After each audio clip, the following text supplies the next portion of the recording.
హెచ్చరిక జారీ చేసినటువంటి పరిస్థితి ఉంది.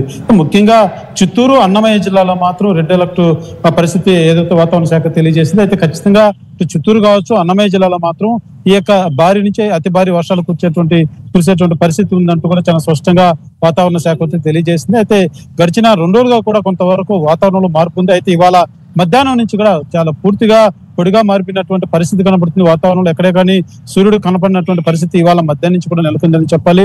అయితే రానున్నటువంటి రోజుల్లో ఈ యొక్క వాతావరణ శాఖ తెలియజేసినటువంటి సూచనల మేరకు ముఖ్యంగా ఇటు చిత్తూరు జిల్లా వ్యాప్తంగా కానీ అటు అన్నమయ్య జిల్లా వ్యాప్తంగా కానీ ప్రజలు చాలా అప్రమత్తంగా ఉండాలంటూ కూడా అధికారులతో ఇప్పటికే సూచనలు జారీ చేశారు. లోతట్లో ఉన్నటువంటి ప్రాంత వాసులు కూడా గతంలో ఇటీవల మనం చూడొచ్చు, ఈ ముంతా తుఫాను చేసినటువంటి ఆ యొక్క ప్రమాదాలు, ఆ యొక్క ఏదైతే ఆ కాలంలో ఇంకా పూర్తిగా ఎండకు ముందుగా మరొక తుఫాను రావడం అనేది పూర్తి స్థాయిలో, ఎందుకంటే కాలువలన్నీ కూడా ఇప్పటికే నీటి తేమ శాతంతో నిండిపోయిందని చెప్పాలి. తేలికపాటి వర్షం పడినా కూడా వరదలు పారేటువంటి పరిస్థితి ఇప్పుడు నెలకొందని చెప్పాలి ఉమ్మడి చిత్తూరు జిల్లా వ్యాప్తంగా కూడా. అయితే ఈ యొక్క దిత్వా తుఫాను మాత్రం ఏ రకంగా ప్రభావం చూపబోతుందో దానికి ముందుగానే యంత్రాంగం అంతా కూడా సంసిద్ధంగా ఉండాలంటూ కూడా జిల్లా అధికారులు మాత్రం చాలా అప్రమత్తం చేశారు.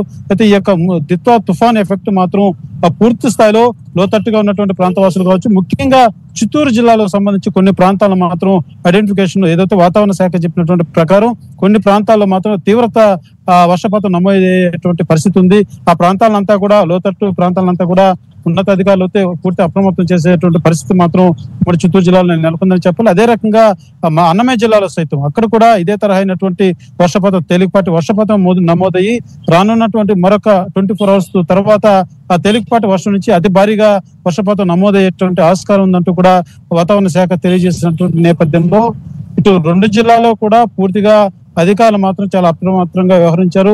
పూర్తి స్థాయిలో అధికారులు కూడా ఆదేశించి ఎక్కడెక్కడైనా అలసత్వం వహించకుండా అప్రమత్తంగా మెలగాలంటూ కూడా అధికారులతో అలర్ట్ గా ఉన్నటువంటి పరిస్థితి మాత్రం ఏర్పడిందని చెప్పాలి. సచిన్, రిక్వెస్ట్ ఒక్కసారి మీరు లైన్ లో ప్రయత్నించండి. సురేష్, నేను ఒంగోలు నుంచి డీటెయిల్స్ తెలుసుకునే ప్రయత్నం చేద్దాం. మా ప్రతినిధి శ్రీనివాస్ అప్డేట్స్ అందించేందుకు సిద్ధంగా. శ్రీనివాస్, ప్రస్తుతం ప్రకాశం డిస్ట్రిక్ట్ కి సంబంధించి ప్రకాశం మీద కూడా దీని ఇంపాక్ట్ ఉంది. ప్రకాశానికి అంటే ప్రకాశం జిల్లాకు కూడా అలర్ట్ నిచ్చింది. నెల్లూరు, ప్రకాశానికి కూడా రెడ్ అలర్ట్ నిచ్చింది. ఏకంగా భారీ నుంచి అతి భారీ వర్షాలు కొన్ని సందర్భాల్లో కురిసే అవకాశం ఉంది. Extremely heavy rainfall likely to occur at isolated places. Thunderstorm accompanied with lightning likely at isolated places.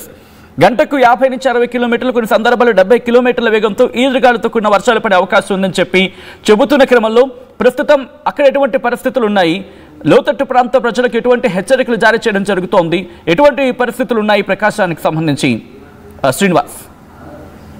Sachin, ప్రస్తుతం ఉన్నటువంటి ఈ తుఫాను నేపథ్యంలో కూడా జిల్లా అధికార యంత్రాంగం పూర్తిగా అప్రమత్తమైంది అని చెప్పుకోవచ్చు. ఎందుకంటే ముత్తా తుఫాను ఎఫెక్టెడ్ నుంచి కొన్ని విషయాలు తెలుసుకున్నటువంటి అధికార యంత్రాంగం తర్వాత వచ్చినటువంటి 2 తుఫాన్లు కూడా నుంచి కూడా కొంత ప్రమాదం తప్పింది అనే ఆలోచనల నేపథ్యంలో ఇప్పుడు నవంబర్ చివరి రోజుల్లో వస్తున్నటువంటి ఈ తుఫాను దీనికి ద్వితాపు అని ఒక నామకరణం కూడా చేసిన నేపథ్యంలో ఇది రోజు గంటకు కూడా ఇది దిశ మార్చుకొని వస్తున్న నేపథ్యంలో అధికార యంత్రాంగం పూర్తిగా అప్రమత్తమయ్యారని చెప్పుకోవచ్చు సచిన్. ఎందుకంటే బంగాళాఖాతంలో ఏర్పడిన ఇది వాయుగుండం పూర్తిగా తుఫాన్ కూడా మారింది. ఇది కొన్ని గంటల్లోనే తీరం దాటవచ్చు. అంటే దానికి 24 గంటల 48 గంటలు అని చెప్పేసి అధికారుల సమయం కేటాయిస్తారు. కాకపోతే ఇది పూర్తిగా ఈ తుఫాను ఏర్పడినప్పుడు మొదటగా తమిళనాడుకి ఎక్కువ ఎఫెక్ట్ ఉంటుందని చెప్పేసి అధికారులు అనుకున్నారు. కానీ దాని దిశ గంటకి మార్చుకున్న నేపథ్యంలో కూడా దీని ఎఫెక్ట్ చిత్తూరు, అదేవిధంగా అన్నమయ్య, ప్రకాశం, నెల్లూరు, కడప పరిసర ప్రాంతాల్లో కూడా ఈ చుట్టుపక్కల ఏరియా కూడా పూర్తిగా దీని ఎఫెక్ట్ అయితే ఉండే అవకాశం ఉన్న నేపథ్యంలో కూడా ఇప్పటికే వాతావరణ శాఖ హెచ్చరిక నేపథ్యంలో అన్ని పోర్టులో కూడా 2వ ప్రమాద హెచ్చరిక కూడా జారీ చేయడం కూడా జరిగింది. ఎందుకంటే గతంలో నవంబర్ మాసంలో వచ్చినటువంటి ఈ తుఫాను ప్రభావము ప్రజలపై కూడా అదేవిధంగా వాతావరణంపై కూడా ఎంతో తీవ్రమైన ప్రభావం చూపుతుందని చెప్పేసి గతంలో ఉన్నటువంటి అనేక నివేదికల ఆధారంగా కూడా అధికారులు అయితే పూర్తిగా అప్రమత్తమయ్యారు చెప్పుకోవచ్చు.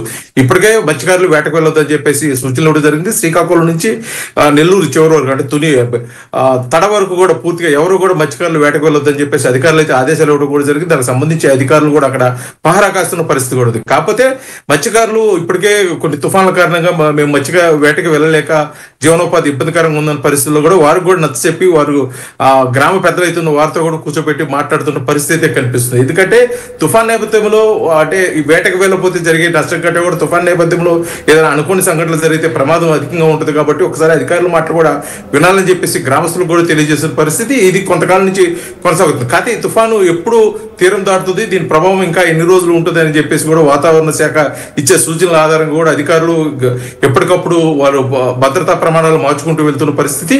కానీ ఏదైనప్పటికీ తుఫాన్ తీరం దాటి దీని ప్రభావం ఈ ప్రాంతాల మీద లేదు అని చెప్పేంత వరకు కూడా ప్రజలైతే అప్రమత్తంగా ఉండాలి. ముఖ్యంగా తీర ప్రాంత ప్రజలు చాలా జాగ్రత్తగా ఉండాలని చెప్పేసి కూడా చెప్పడం జరిగింది.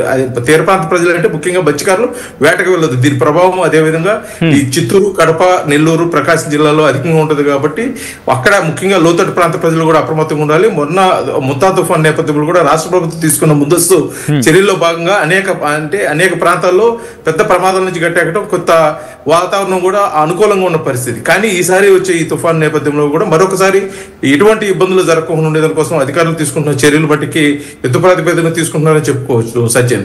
ఇదే నేపథ్యంలో ఇప్పుడు ఈ తుఫాను నేపథ్యం దీని ప్రభావం ఏ విధంగా ఉండబోతుంది, కాకపోతే ఎప్పుడు ఇది తీరం దాటిపోతుంది అనేది బట్టి ఇది పెద్ద ప్రశ్నగా మారింది.